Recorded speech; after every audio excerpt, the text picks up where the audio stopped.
So the car was acting funny, and I was able to record this before the CEL even appeared.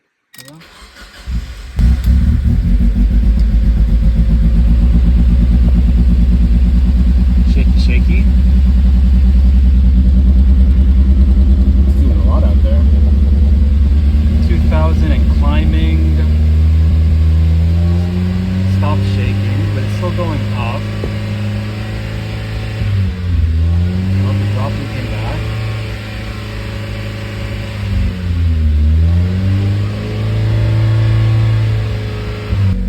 Yeah, I think it's better now. That idle should be much lower, but I don't know. Let's see if I can catch this idle flutter that it's doing. And we do it drops and it comes back up. Okay, so I took the car out for a minute ago. And then I got to the garage and I killed the engine accidentally, and now the car won't start back up. I had to push it in. It didn't start a couple previous times. Let's see if it starts this time.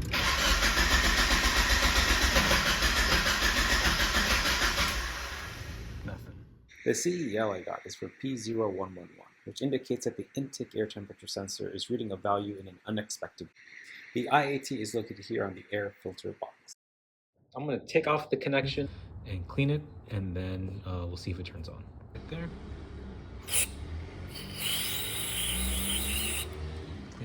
The other guy. Bismillah.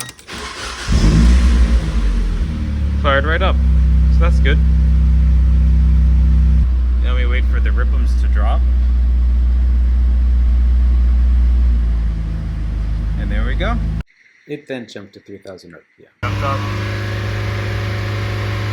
So we'll go ahead and kill it, because we don't want this to keep going. So then the new code appeared, P0118, indicating that something is wrong with the ECT sensor.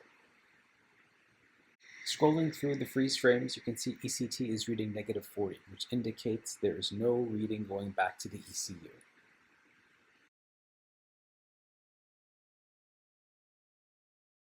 As you can see, it's reading -40. It was flipping around, and the sensor is that guy right there. Right there. The connector is actually kind of broken. Hard to see. Okay, so it's been sprayed. Let's reconnect it, see if it does anything. Still -40. So I did buy a new ECT sensor to see if it would work, and it gave me a reading initially, but then as I was going to install it, it stopped working. The Miata service manual has a full troubleshooting guide for diagnosing P0118. Step 1 I already did. We saw the freeze frame was -40 on the ECT. Step 2 was to check the connector, and although the tab is broken, the connection seemed fine. Not sure what step 3 is. So now step 4, is there 5 volts coming out of terminal A on the connector? That's the top left prong. So I took my multimeter and I inserted it into the top left prong. I could also take the negative end and insert it into the right side, prong B, to get ground, but I decided I'll just use the engine block. Now the first time I did this, I was getting like 4.2, it would kind of fluctuate a little bit, 4.5, in that general range. Then I got 2.1, and then 1.7, and then I switched my multimeters and I was getting 2.5 again.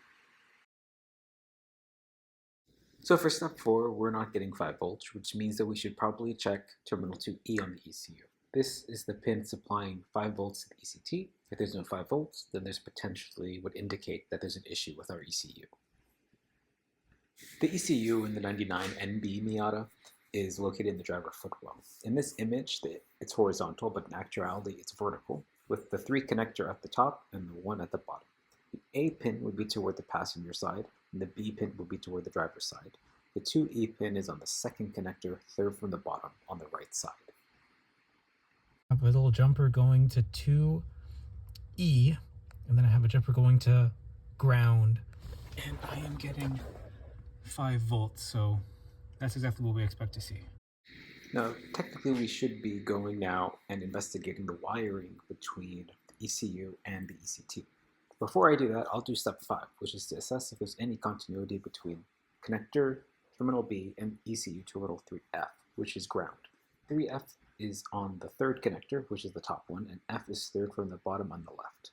So I did the same jumper into the back of the connector to get 3F, and then probe the connector into terminal B. We get the beep on that guy, so that's good. So there's continuity, which now the issue means that we're not getting 5-volt power to the connector terminal A. Using the available wiring diagram from my car, I know that the terminal 2E has a red, black, white exiting it, and that's what goes to the ECT. Toward the front of the engine are 2 wire harnesses. One of them is an 8-wire harness, and it's the one that has a red-black cable going through it.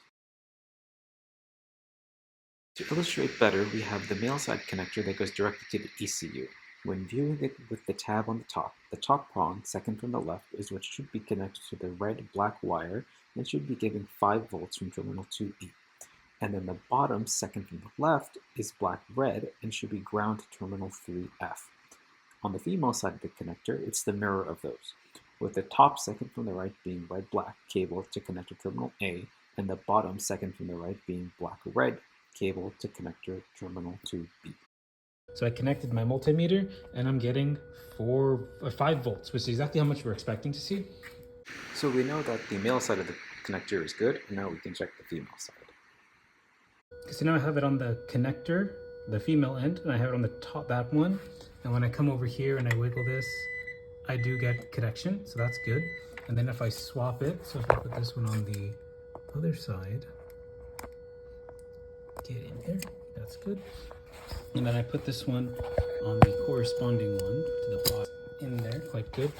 And this one, again, you have to give it a little wiggle, but you hear that, it's continuous, so that's good. So continuity on the connector is good, and now we can check resistance to see if there's any shorts anywhere. To that, so it's on that guy there. And then I switch it to resistance. 0.3 ohms. 0.2. Again, in that, and then in ground, 0.3 again. Okay, so maybe it's just the dirty connectors. So I'm gonna clean it out. So when I look at the connectors more closely on the male side, I can see that there's some corrosion or buildup on the 2 blades of interest, the one supplying 5 volts and the other one going to ground on the ECT. On the female side, the terminals with the blades we go into seem to be a bit dirty, and the contact prongs in the terminals appear to be bent down too much and weren't making good contact. I have a pair of tweezers, so let me see if I can't take a small piece of the sandpaper on the tweezers and clean each prong. So I did manage to do some work. It's kind of hard to see, but you can see there's some stuff that came off. I used the tweezers and I rubbed up on it, and the connections do look, let's see if we can get a good angle here. They do look better. It's the one bottom right, second from the right, and top second from the right. Those two are the main ones. And then on the female side, what I did was I have it's like an O-ring pick, and I had gone in and I kind of warped it a little bit, and I also had a bobby pin that I just kind of stuck in here. Let's see if I can do it again. And I kind of pried the blade up. So now, kind of hard to see, but this blade is actually a bit taller now than the rest of them. So it's gonna make good contact with the blade. I'm gonna stick this white cap back in, close that up. So that's connected. And I probe here. And now you can see we're getting 5 volts. So let's go, dude. Let's go, dude. 72F, that's exactly what it is outside. Let's see what the IAT, 77, a bit warmer, a bit odd, but that's fine. And then, Bismillah. Let's go.